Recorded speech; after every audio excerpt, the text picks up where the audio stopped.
Bonjour à tous, c'est Xelion pour la chaîne de la Cryptostation, et aujourd'hui je vais vous faire une introduction dans le milieu des crypto-monnaies. Tout d'abord, nous allons essayer de comprendre ce qu'est une crypto-monnaie. Une crypto-monnaie est donc une monnaie virtuelle, qui n'existe donc que sous forme informatique, qui est basée sur un réseau d'ordinateurs pair à pair décentralisé, donc sans serveur central, et sur des principes cryptographiques qui assurent la sécurité et l'authenticité des transactions. Contrairement au réseau bancaire, les crypto-monnaies ne sont pas régulées par un gouvernement ou par une banque centrale, et vous en êtes entièrement propriétaire. La plupart de ces crypto-monnaies comme le Bitcoin sont également présents en quantité limitée, comme l'or, ce qui empêche l'inflation et garantit une valeur sûre pour le long terme. Pour finir, les crypto-monnaies agissent comme des monnaies réelles. Elles peuvent être stockées, échangées et utilisées comme un moyen de paiement. Elles fonctionnent d'une manière assez proche des espèces. La toute première crypto-monnaie à avoir été développée est le Bitcoin. Elle a été initialement théorisée en 2008, puis lancée publiquement en janvier 2009 par une entité ou un groupe anonyme du nom de Satoshi Nakamoto. Par la suite, d'autres crypto-monnaies plus avancées et proposant des fonctionnalités supplémentaires comme l'Ethereum ont été développées. La quasi-totalité des crypto-monnaies partagent cependant un principe très important qu'on appelle la blockchain, et c'est ce que nous allons voir maintenant. Pour pouvoir enregistrer les transactions, le réseau se sert d'une base de données publique et décentralisée que tous les utilisateurs du réseau partagent.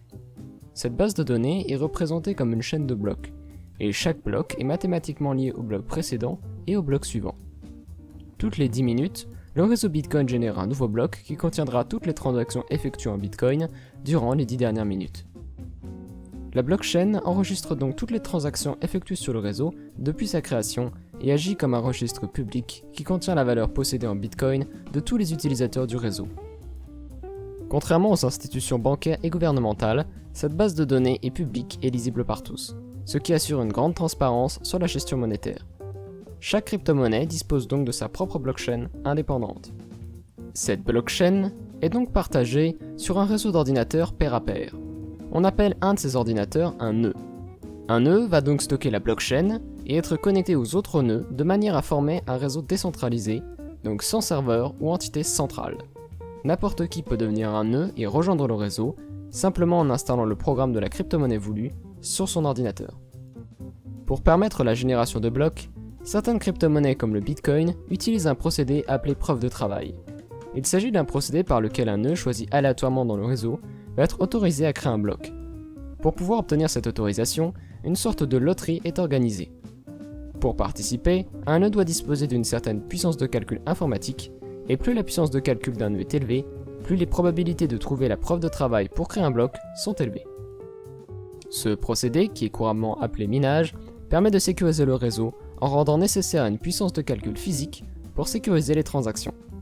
Afin d'être rémunéré pour la puissance de calcul fournie, le réseau autorise la création d'une certaine quantité définie de crypto-monnaies dans chaque nouveau bloc.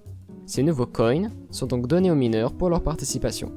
La quantité générée diminue également avec le temps afin d'empêcher l'inflation. Certaines crypto-monnaies comme le Bitcoin étaient autrefois minables avec un simple ordinateur. Mais avec la difficulté augmentant avec chaque nouveau mineur sur le réseau, c'est un travail qui s'est professionnalisé et qui s'effectue aujourd'hui avec des puces spécialisées. Pour stocker ces crypto-monnaies, on utilise un programme communément appelé Wallet, qui va agir comme un portefeuille. Ce programme va générer une série d'adresses qui seront en mesure de stocker des crypto-monnaies.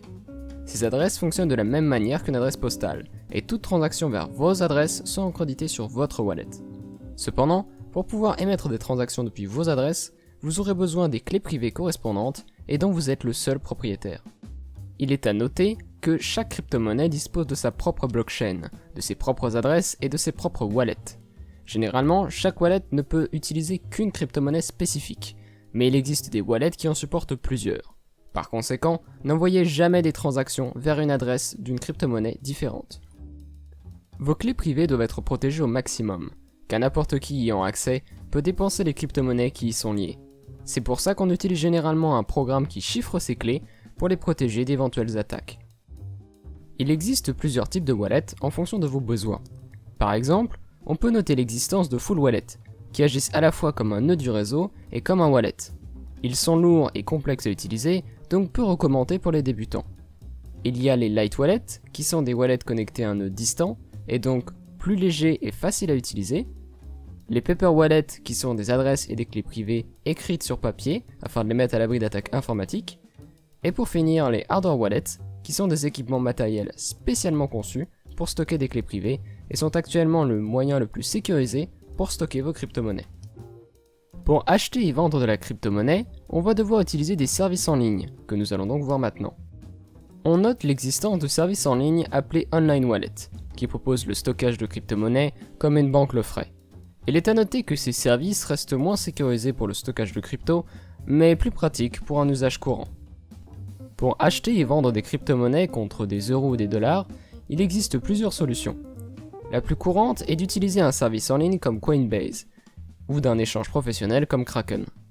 Notez qu'il vous faudra effectuer une vérification d'identité afin de pouvoir acheter des crypto-monnaies. Ceci étant dû aux restrictions européennes contre le blanchiment d'argent. Une fois acheté, je vous conseille de transférer vos cryptos vers un wallet personnel approprié. Une fois que vous disposez de crypto-monnaies comme du Bitcoin, vous pourrez facilement l'échanger contre d'autres cryptos, comme l'Ethereum par exemple, via un service d'échange comme Shapeshift, ou un échange amateur comme Bittrex. En parlant d'échange, si vous êtes un amateur de trading, il existe de nombreuses plateformes dans le domaine des crypto-monnaies.